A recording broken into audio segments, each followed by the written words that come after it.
All right, we are back. Sorry about that. Running into a few technical difficulties here as we get back into the swing of things here. Frankie Bender, talk amongst yourself here just briefly while I get us back on It track wouldn't here. it wouldn't be a short pause gaming production without technical difficulties, you know? Sure wouldn't. I miss this stuff. Yeah, just like old times. Yeah. Only now Brent doesn't have to edit out like the 14 minutes it takes us to get back on track. Lucky. Oh man. Yeah, Good times though. Good times. This primitive somebody, Google somebody, Hangout technology. somebody probably should edit it out though, but I don't know. Well, well, you know. Oh well. Yeah, we're just rolling with the punches here. Yep. Um, Good old fashioned low technology podcast. yeah. So when we last left you, we were discussing Astral Chain.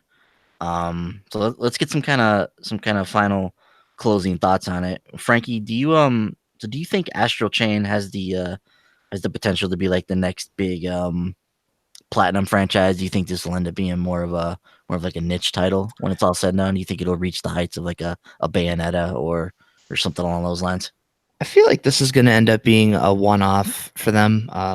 Like a lot of their games are. I feel like Bayonetta is kind of the only one that's really taken off and seen a lot of sequels. You know, they made a lot of other great games. You know, Vanquish being one of my personal favorites that I would love another one of, but I don't think we're ever going to see. Um, they also that Mad World game they made for the Wii was really damn cool. And Mhm. you know, outside of using him as a guest character in that weird online brawling game they made, you know, they never did anything with that. Mhm.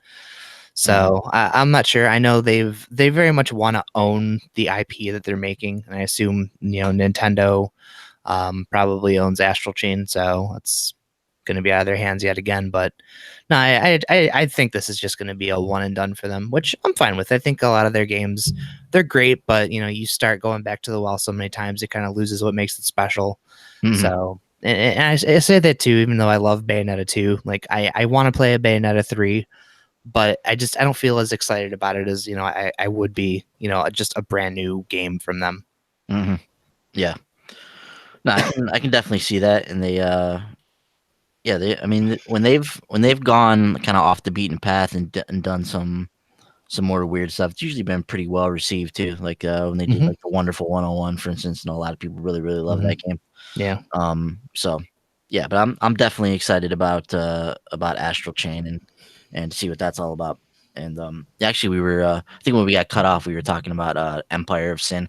I'm not sure if anybody heard any of the conversation that we were having about Empire of Sin. But Frankie, if you just kind of want to wrap that one up real quick, you were talking about how you like this noir stuff. I like noir stuff like this. Hmm. Um, I'm not sure what to make of this game. I don't know if it's more of just like a top down shooter, if it's a narrative based experience. It's tough to I tell. I heard it was like a strategy game actually. Oh, it's a Like Hmm. strategy game. Okay, yeah. Yeah. Hmm. Yeah. like a Um. like a grid based strategy game. No. Like Oh, there's strategy in just how you're tackling the game. Um. Gangster strategy game is what it's being touted as.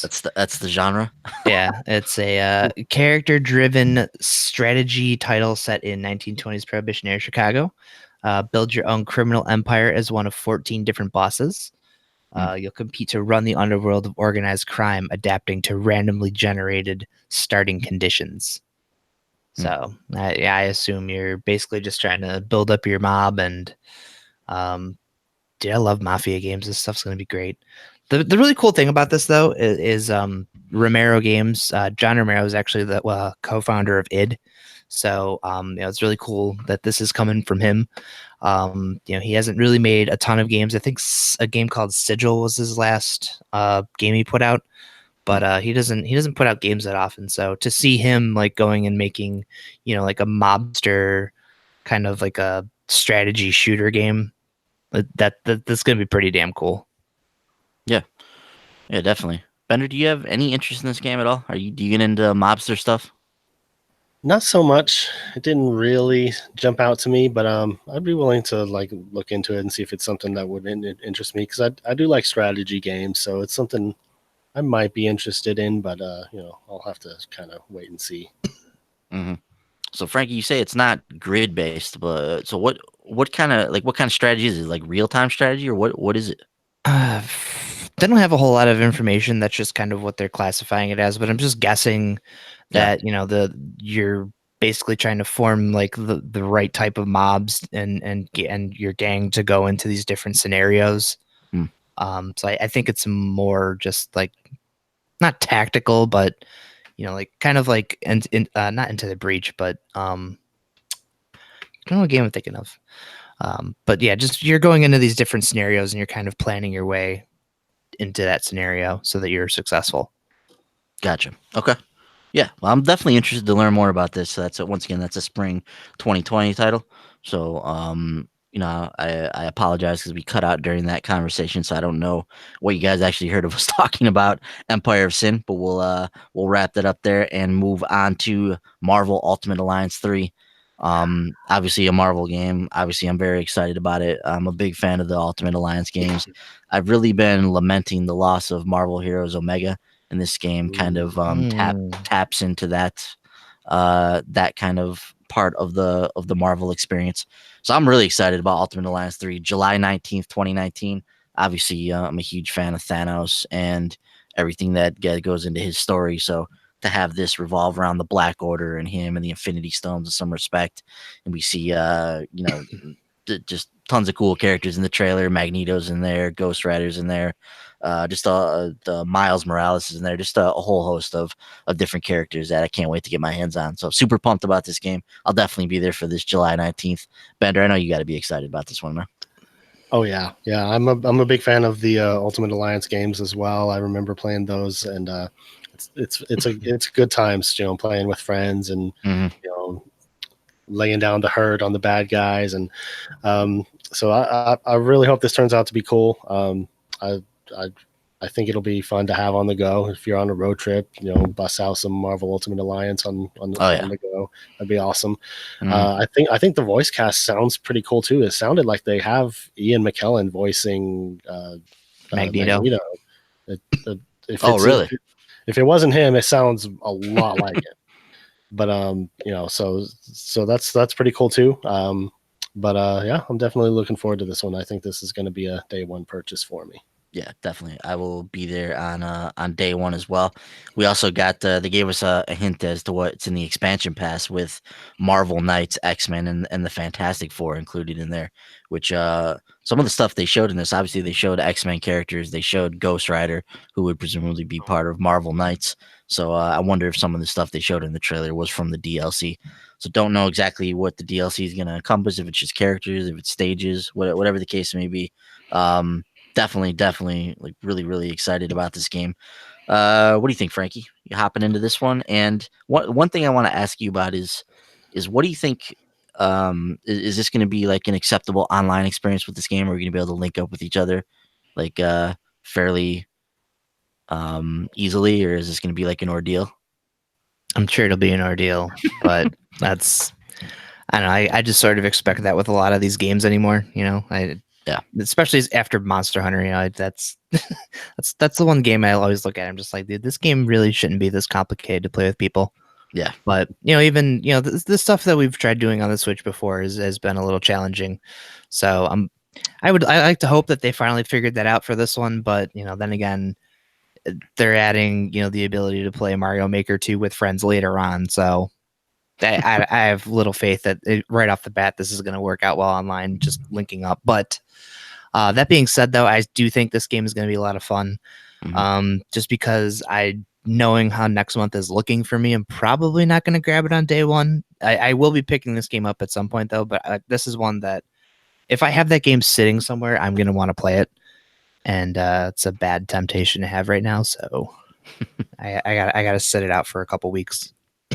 Yeah, it's the only thing I'm worried about this one is the online experience, because Marvel Ultimate Alliance, it's a lot of fun. It's fun to play by yourself, but it's even more fun to play with other people and being able to hop in there with other people and form a team and go through some of these missions together. Undoubtedly is going to be a lot of fun, and I just hope that it's an easy enough process to do that, and we don't have to go through any online BS to try to get together and play this game. That's it's my one hope with this. Please get this right, Nintendo. That's all I'm asking. Just let us play with other people. I don't think that's too much to ask. Mhm.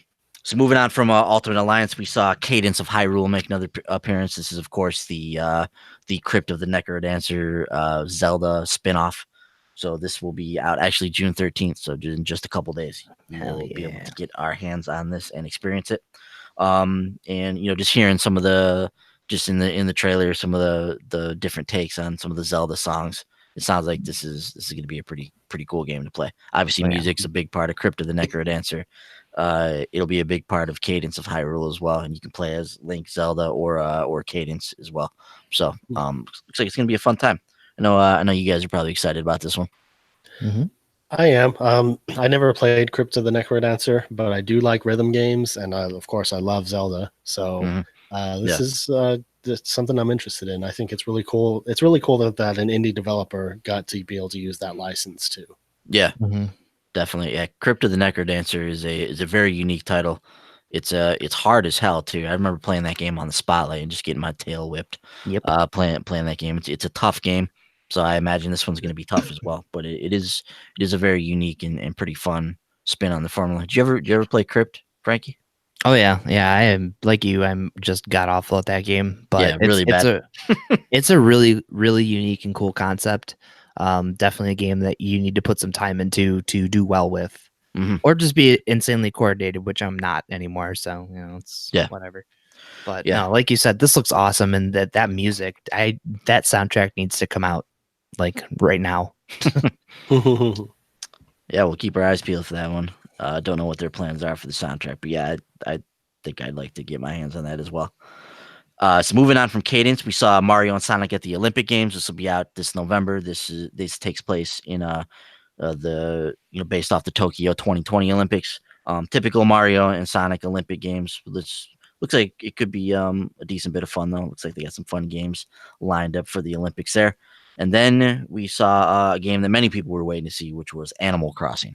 So the name of this one is Animal Crossing New Horizons. It's out March 20th, 2020. Bender, I know you're a huge Animal Crossing fan. Talk to me about what you saw from New Horizons. Did we see what you wanted to see out of this one? What's your kind of take on it? I think it looks pretty cool. Seems like they've added a lot of new mechanics to the Animal Crossing formula, like resource gathering and crafting and stuff. That's stuff that you couldn't really do in the previous games. Being able to put furniture anywhere, inside or outside. Looks like there might be some sort of like co-op or like community vibe with a whole bunch of villagers on the island at the same time. So maybe you can meet up with your friends and stuff like that. So there's a lot going on in that trailer. I like the art style as well. I think it looks like Animal Crossing, but it also has kind of that like toyetic sheen, kind of like the Link's Awakening remake thing that has kind of like a shiny look to it, which I thought was interesting. But I'm definitely going to be down for this one. I've played every Animal Crossing game to date, so I don't think this is going to be any different. Those games are just a lot of fun. They're real relaxing. It's something you can do, play for a few minutes every day, and put it aside and do something else. So I'm really looking forward to this game, and I'm looking forward to owing Tom Nook a whole bunch of money. Yeah, I don't really have any experience with the Animal Crossing series. It's one of those things where I look at and I can't get interested in it. It's one of those things where I feel like you have to play it to get interested in it. Like just watching a trailer about this guy gardening or like paying Tom Nook money. It's just like, okay, this doesn't look very appealing. But I know it's one of those things you gotta play and kind of get into. So I would like to try one of these out at some point, and maybe New Horizons would be the place to start. But yeah, I thought we'd get a little bit more from this. I know a lot of people were really looking forward to seeing Animal Crossing on this direct. It had a pretty short segment on here. What'd you think about it, Franklin? Like Bender, I'm really excited about this. That's again one of the GameCube games that my brother and I we played the crap out of Animal Crossing. So it was kind of like in a way at the time like a kind of like a Sims type of game for us to play. Because we didn't really have a PC that could run games very well, and this was kind of like a kid's version of The Sims, if you will. Which at the time was, like I said, kind of younger, so whatever. But just over time, the things they've added to that, and there's things that you can appreciate about it now being an adult. Like Bender mentions with Tom Nook and owing him a shit ton of money just because. So, but it looks like they kind of pulling some influences from Stardew Valley, which is a game I would kind of liken Animal Crossing to, I think, already. But it looks like now you can kind of have your own farm. You're, at least from what we saw, she was, the character is watering some stuff in the front yard or some part of the island. So, but no, this looks like it's going to be a lot of fun. Looks like you're going to be kind of expanding, you can like build your own footpaths now. And all kinds of other stuff, like Bender mentioned, being able to put furniture outside, decorate outside. That's cool. But yeah, if you're a customization fan, like that's pretty much Animal Crossing in a nutshell. Like it's all about, working your tail off to get some rare piece of furniture. The first one had a bunch of NES systems that you could obtain that had, like the NES games on them. So like Excite Bike, Donkey Kong, Super Mario Brothers. There were a good handful of them in there. And of course, KK Slider making his appearance on Saturday nights. Yeah. So, yeah, but I mean, fishing, like there's just all kinds of stuff you can do in that game. It's just like Bender said, it's a very relaxing, life simulator. Gotcha. Yeah, I'm pretty sure this is the only game where the phrase I'm excited to decorate with my outside furniture. I'm pretty sure this is the only series where that phrase is being uttered. So yeah, it sounds exciting. Can't wait to put a couch out on the porch. Sounds like a good time. You couldn't do that before, boys. Come on. I trust you, man. I trust you wholeheartedly. Inside furniture had to be inside. Now it can be outside. Yeah, better. Yeah, you can breaking all the rules now. Customize your porch with a couch and recliner. I can't wait to see that. I mean, that's my island. I'm gonna do whatever the hell I want. Yeah. So, I mean, did you guys think we were going to see a little bit more from Animal Crossing from this segment? I feel like this was really short. Yeah, I was kind of hoping for a little bit more detail and stuff. I was also hoping that it was coming out this year, but I guess they couldn't do that. But that's okay. I mean, I'll wait for it. I'm sure it'll be good. I want them to make it, make it good. I don't want it to come out unfinished or anything. Yeah. But yeah, I was definitely expecting a little bit more time spent on that game in this presentation. Yeah.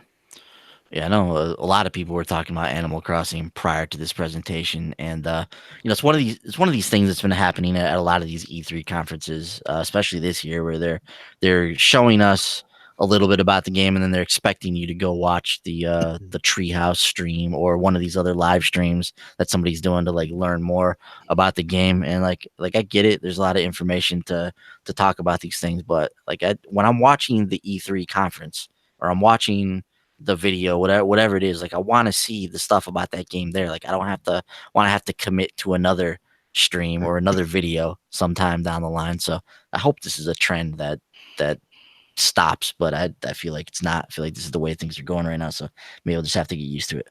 I mean, but to be fair, the stuff that they showed you in the Animal Crossing trailer is pretty much what you do in Animal Crossing. Yeah. So, yeah, I mean, true. Yeah, I mean, I know they did the treehouse thing, but honestly, unless you're an Animal Crossing fan, like you're probably going to find it pretty boring to watch the extended gameplay trailer of, somebody just running around on an island doing chores, Yeah. I guess I just expected them to like just talk about the game or tell us like what was different about it. I mean, they showed a few things that you mentioned, Bender, but yeah. But yeah, you're right. I probably would have been like, all right, how much furniture can we put on this porch? Let's move on to something else. Yeah, so that's Animal Crossing coming out in a very busy quarter one of 2020 on March 20th. Now, I mean, this game is going to be competing with tons of other games at this point now. So we will see how that works out. From there, we saw a Switch game montage. There was a bunch of different games in there. I don't know, anything stand out in there for you guys?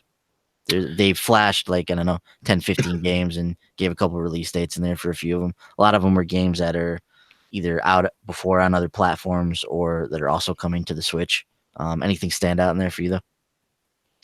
Yeah, I mean, there's a lot of stuff that we've seen before on other platforms, like you said. Yeah. But I mean, Super Lucky's Tale was the one that stood out the most for me, just because it's another Microsoft IP that's being put on a Nintendo platform.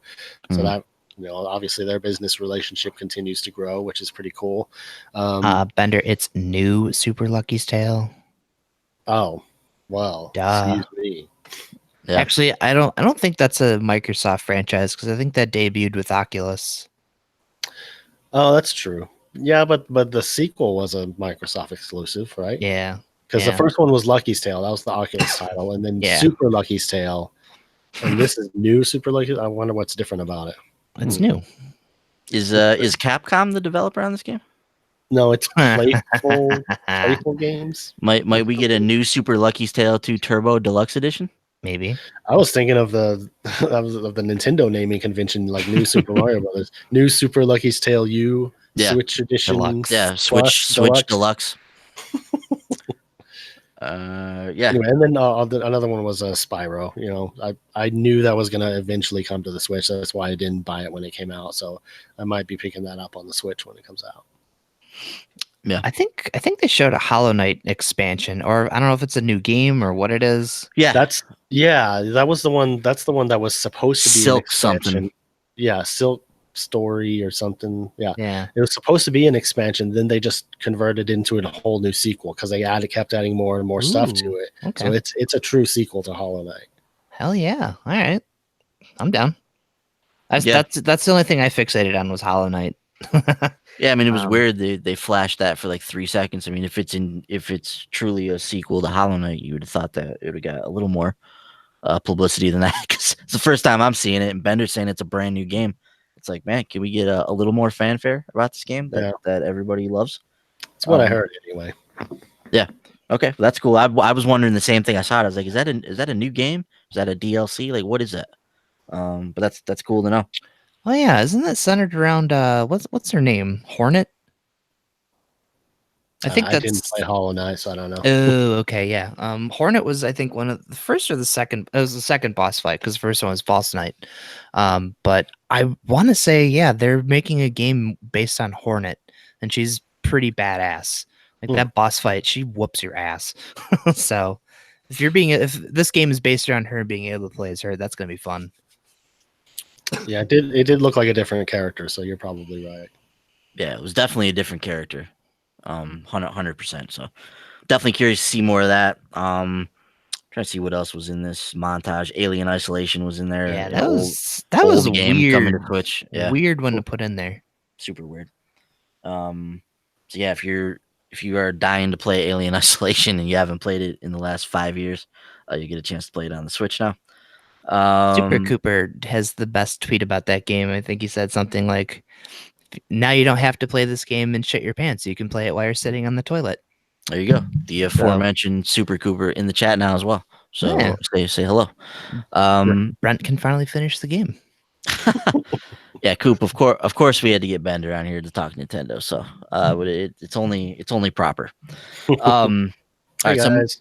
so moving on from the montage there. So we got a couple announcements to end the show. The first was something that people have been clamoring for, and that's Banjo-Kazooie in Super Smash Brothers. So this will be the other DLC character that they unveiled here, that Bender that you alluded to earlier. Yeah. So talk to me about this. Excited about this? Yes, definitely excited. Yeah, I was really happy to see this, because this is something that like the fans have wanted for a long time. Have been like basically begging Nintendo and Microsoft to allow this to happen. So I'm really excited. I loved the Banjo Kazooie games. I mean, I think they're really cool characters.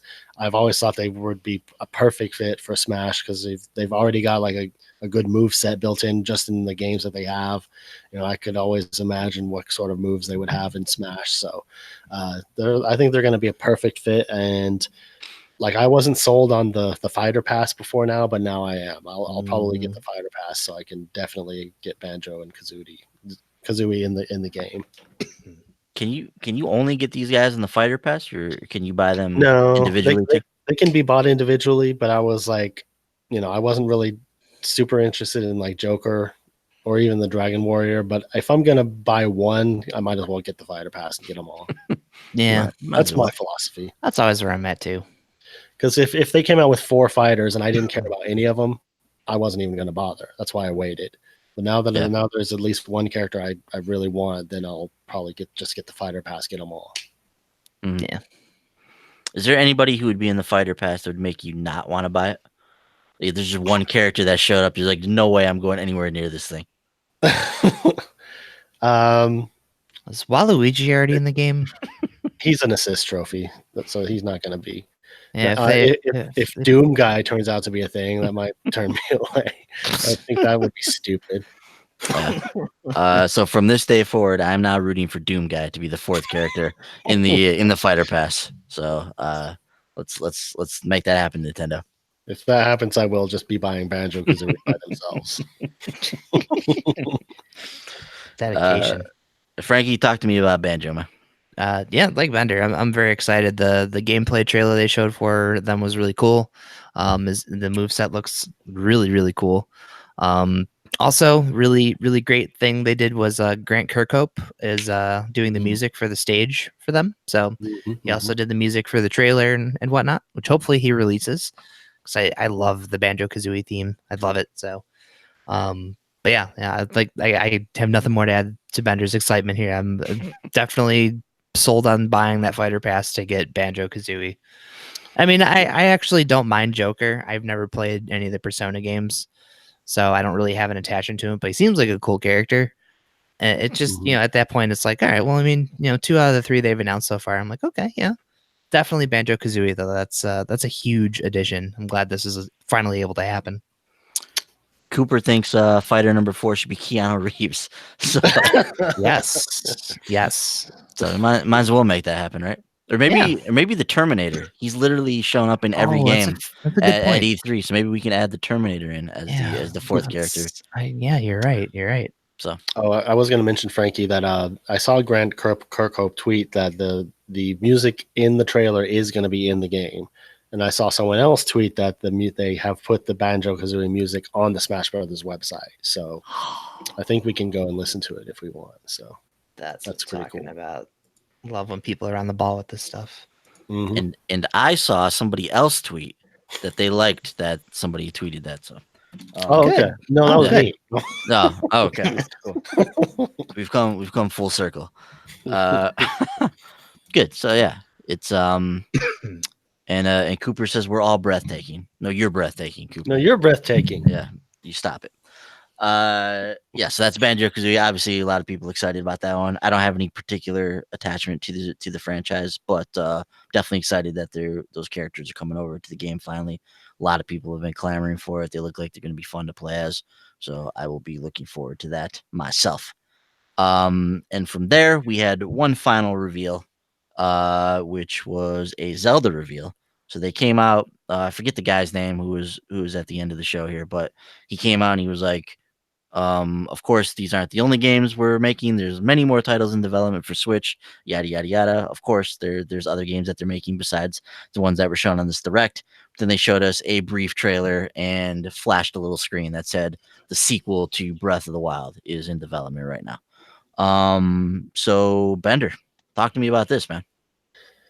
I am very excited that they're making a sequel to that game. I knew they would, but it was just a matter of when. And I do like what they showed. It was very brief, but it definitely seems like maybe it's going to be a darker toned Zelda game, kind of like Majora's Mask was as a sequel to Ocarina of Time. It was like a little bit of a darker tone. Dare. Shut up. It was a good game, Frankie. No, Bender. No.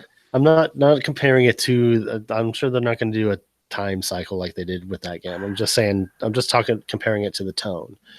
But anyway, it looks like it's going to be in the same basic world, which is expected. So they don't have to build a whole new game. They'll probably use the same assets, the same models, maybe parts of the same map. So I'm really looking forward to that. I do hope they kind of have some more traditional dungeons in this one, which I think would be very nice. But yeah, hopefully we'll get it sooner rather than later. I'm hoping that it'll come out like next year, fingers crossed, but we'll see. But I'm really excited about that. So Frankie, I want to. Sorry, go ahead.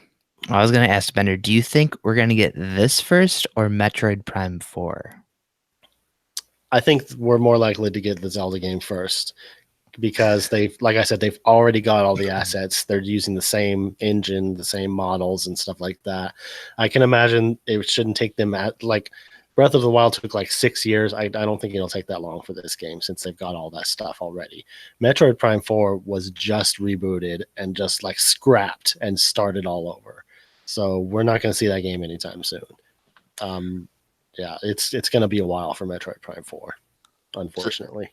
So that's what I was going to get at with my next question, and I want to hear from you on this, Frankie. I also want to hear from you on this, Bender. But I want to know if this is I don't. This might not be the best phrasing to use, but is this like a cheap reveal? Like, is this like flashing the Metroid Prime 4 logo up on the wall and telling us that the game is development? Is that what this is? Are we years and years away from this game, or is this closer than I personally think it is? Bender, you kind of hinted at it there that they're using all these assets and they're they maybe even reusing locations for this next game. We don't really know exactly what this is going to entail, but I want to hear from you first, Frankie. Is this give me your thoughts on the reveal, and I want to know if you think this is like a cheap reveal just to get a kind of rise out of the crowd. I don't think it was a cheap reveal necessarily. Especially since they have some cinematics, like they obviously have a clear vision of what they're going to do with this game, at least from what we can glean from that trailer they put out. And like Bender said, the assets look, it's very similar. We're obviously continuing pretty much right where we left off in Breath of the Wild.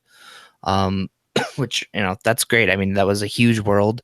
So even if you're revisiting it, I mean, there was still so much stuff that, I mean, we've played hundreds of hours of that game and we still probably haven't seen most of that map. And that's ridiculously cool in my opinion. But like Bender said, I would expect them to have many more dungeons this time around. Obviously the divine beasts have been taken care of, so you have to do something now for dungeons. And who knows? From what I gathered, we might even be like going in like an underground area for a majority of the game. So if that ends up being the case, there's obviously tons of prospects they can do with dungeons with that. But yeah, I don't think it was a cheap thing. I think, like Bender said, this game is probably, you're looking at another 2 or 3 years from now, for that thing coming out, which I think seems very, very feasible at this point. I mean, if we're 3 years out from the next Zelda game, this kind of would be a cheap reveal then, because we're way far away from seeing anything substantial with this game. Man, I don't know if we're even that far out from this one because Zelda Breath of the Wild came out 2 years ago in 2017. Mhm. If they started this one like shortly after that, I mean, I know they had to do the Champions DLC and all that stuff, which probably took a time. They could have had another team break off and start pre-production on this one. I could see this coming out, next year or the year after. I mean, I really could. I would not be surprised. Okay, let me put it this way, because they're always pushing Zelda games. I could see them announcing it for 2020, then it comes out like spring 2021. Yeah. Yeah, I think too, like I said, the fact that they actually had some kind of concept to announce this with versus, when they announced Metroid Prime 4, it was literally just a logo. Like we have no idea what the hell that game's even going to be when it finally comes out. But with this, we have an idea of what we're getting into. So yeah, I didn't even think about that, Bender. That's a good point that this has probably been in the works for a while. So, and just given how Nintendo has operated, like I think it was last E3. Was the last E3 that they announced Animal Crossing was in development for the Switch? Yes. Yeah. So then this year we get a trailer. It's coming out in the spring. I could definitely see that happening with Zelda, if not a little bit later next year. But yeah, I think you're definitely on to something better. Yeah, because the Zelda team, that's all they do is they just work on Zelda games. So as soon as they finish one, they just start on the next one. Like the Pikmin team. Yeah, I guess. Where is Pikmin for? It would be hilarious if the Zelda team made Donkey Kong games. Like they're just like Like what? What's the next game you guys are working? Oh, we're doing Donkey Kong now. Oh, really? But you're the Zelda team. Yeah, but we're doing Donkey Kong. Pull a Nah. retro. Yeah, Yeah. I guess. Cool. Yeah, so that was the final reveal. So we know a sequel to Breath of the Wild is in development. We'll see it at some point, maybe next year, maybe the year after, maybe the year after that. Who knows? We'll find out some more information hopefully in the not too distant future. But that wraps up everything that Nintendo had to show us. So, I think if you're a Nintendo fan, you probably saw a lot of stuff that you really liked in this conference. There's a lot of a lot of stuff for fans of the various franchises that they reside over to really latch onto. Some big things from Zelda, some big things from Smash Brothers. We got Fire Emblem in there, Animal Crossing, a lot of like the tentpole Nintendo franchises were represented here. So even though we've already had a Mario game and a Zelda game this generation, we've got another Zelda game coming, and Nintendo just seems to keep on rolling here with things. So Bender, give me your overall thoughts on what you saw from Nintendo here. I think it was overall it was pretty great. There's a lot of stuff that I liked to see. I mean, I'm really excited about Banjo. I'm excited about Zelda. Excited about the other Zelda. The Link's Awakening remake it looks really cool. I'm looking forward to that. Um, a lot of other stuff. A lot of stuff I was expecting to see but didn't. No news on Bayonetta 3 still. No Metroid Prime trilogy. By the way, on the prediction show, I like how Frankie brought up my prediction there, and that you immediately crapped all over it. Like, oh, thanks, boys. Hey, I got your back, man. I have to have a Metroid prediction every year. It's tradition. Yeah, it's just it goes without saying. But yeah, overall, I thought Nintendo did really great. I mean, between this and Square Enix, I think those were maybe the best two conferences this year. I mean, there's some really cool stuff this year. So yeah, it was a decent E3. I think we've seen better, but we've seen worse. So I think it was a pretty good year this year. Yeah, I'm with you on that. Frankie, give me your thoughts on this whole shebang here. Yeah, I agree with Bender. I really enjoyed the direct. There's a lot of really cool things coming. Really excited that we got some Luigi's Mansion 3 gameplay. That game's coming sometime this year, I hope.